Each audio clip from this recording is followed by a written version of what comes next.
जय भीम, जय मीम, जय तेलंगाना, जय फलस्तीन, तकबीर, अल्लाहु अक्बर. ಇವ್ರು ಪ್ಯಾಲೆಸ್ತೀನ್ ಜಿಂದಾಬಾದ್, ಪ್ಯಾಲೆಸ್ತೀನ್ ಜೈ ಅಂದ್ರೆ ಇವರೆಲ್ಲರೂ ಪಾಕಿಸ್ತಾನ್ ಜಿಂದಾಬಾದ್ ಅನ್ನುವಂತಹದ್ದು ಇಲ್ಲಿ ಆಗುತ್ತೆ. ಅಸಾದುದ್ದೀನ್ ಓವೈಸಿ ಪ್ರಮಾಣ ವಚನ ಸ್ವೀಕಾರ ಮಾಡಬೇಕಾದಂತಹ ಸಂದರ್ಭದಲ್ಲಿ ಭಯೋತ್ಪಾದಕರಿಗೆ ಬೆಂಬಲ ನೀಡುವಂತಹ ಪ್ಯಾಲೆಸ್ತೀನ್ ಜಿಂದಾಬಾದ್ ಅಂತ ಹೇಳಿ ಘೋಷಣೆ ಹಾಕ್ತಾರೆ ಸಂಸತ್ನಲ್ಲಿ. ಭಾರತದ ಹೃದಯ ಅದು. ಇದು ದೇಶದ್ರೋಹದ ಕೆಲಸ ಆಗಿದೆ. ಈ ಅಸಾದುದ್ದೀನ್ ಓವೈಸಿ ಅವರ ಸದಸ್ಯತ್ವವನ್ನ ರದ್ದುಪಡಿಸಬೇಕಾಗಿದೆ. This video is sponsored by Mahalakshmi Jewelers, Manu Multi-Speciality Hospital, KBN University, Shaheen Group of Institutions, Surat Khazana, Al-Sharia Group of Institutions, Beg Neuropsychiatry Hospital, NK NEET Institute, and by Alimi Public School. ಸಂಸತ್ನಲ್ಲಿ ಇತ್ತೀಚೆಗೆ ಪ್ರಮಾಣ ವಚನ ಸ್ವೀಕಾರ ಮಾಡಬೇಕಾದಂತಹ ಸಂದರ್ಭದಲ್ಲಿ MIM ಪಕ್ಷದ ಅಸಾದುದ್ದೀನ್ ಓವೈಸಿ ಅವರು ಪ್ರಮಾಣ ವಚನ ಸ್ವೀಕಾರ ಮಾಡಬೇಕಾದಂತಹ ಸಂದರ್ಭದಲ್ಲಿ ಭಯೋತ್ಪಾದಕರಿಗೆ ಬೆಂಬಲ ನೀಡುವಂತಹ ಪ್ಯಾಲೆಸ್ತೀನ್ ಜಿಂದಾಬಾದ್ ಅಂತ ಹೇಳಿ ಘೋಷಣೆ ಹಾಕ್ತಾರೆ ಸಂಸತ್ನಲ್ಲಿ. ಭಾರತದ ಹೃದಯ ಅದು.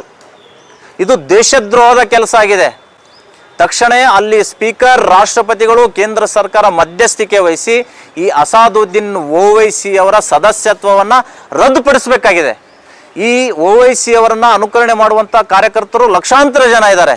ಇವ್ರು ಪ್ಯಾಲೆಸ್ತೀನ್ ಜಿಂದಾಬಾದ್, ಪ್ಯಾಲೆಸ್ತೀನ್ ಜೈ ಅಂದ್ರೆ ಇವರೆಲ್ಲರೂ ಪಾಕಿಸ್ತಾನ್ ಜಿಂದಾಬಾದ್ ಅನ್ನುವಂತಹದ್ದು ಇಲ್ಲಿ ಆಗುತ್ತೆ. ಈಗಾಗಲೇ ಕರ್ನಾಟಕದ ವಿಧಾನಸಭೆಯಲ್ಲಿ ಪಾಕಿಸ್ತಾನ್ ಜಿಂದಾಬಾದ್ ಅಂತ ನಾವು ಕೇಳಿದ್ದೀವಿ. ಆದರೆ ಅಲ್ಲಿ ಸಂಸತ್ನಲ್ಲಿಯೂ ಕೂಡ ಇಂತಹ ಘಟನೆ ಮರುಕಳಿಸ್ತದೆ ಅಂದರೆ ಇದು ಶೋಚನೀಯ ಸ್ಥಿತಿ ನಿರ್ಮಾಣ ಆಗಿದೆ. ಇವತ್ತು NDA ಸರ್ಕಾರ ಇದೆ, ಮೋದಿ ಇದೆ ಅನ್ನುವ ಕಾರಣಕ್ಕೆ ಜೈ ಪ್ಯಾಲೆಸ್ತೀನ್ ಅಂದಿದ್ದಾರೆ. NDA ಸರ್ಕಾರ ಬಿಟ್ಟು ಏನಾದರೂ ಬೇರೆ ಸರ್ಕಾರ ಇದ್ದಿದ್ರೆ ಇವರು ಪಾಕಿಸ್ತಾನಕ್ಕೂ ಜಿಂದಾಬಾದ್ ಅನ್ನುವಂತಹ ಘೋಷಣೆ ಅಲ್ಲಿ ಬರ್ತಿತ್ತು ಅನ್ನುವಂತಹದ್ದು ಇವತ್ತು ನನ್ನ ಅನಿಸಿಕೆಯಾಗಿದೆ. ತಕ್ಷಣವೇ ಇವರ ಸದಸ್ಯತ್ವವನ್ನು ರದ್ದು ಮಾಡಿ ಜೈಲಿಗೆ ಹಾಕಬೇಕು ಅಂತ ನಮ್ಮ ಆಗ್ರಹ ಇದೆ. This video is sponsored by Mahalakshmi Jewelers, Manu Multi-Speciality Hospital, KBN University, Shaheen Group of Institutions, Surat Khazana, Al-Sharia Group of Institutions, Beg Neuropsychiatry Hospital, NK NEET Institute, and by Alimi Public School.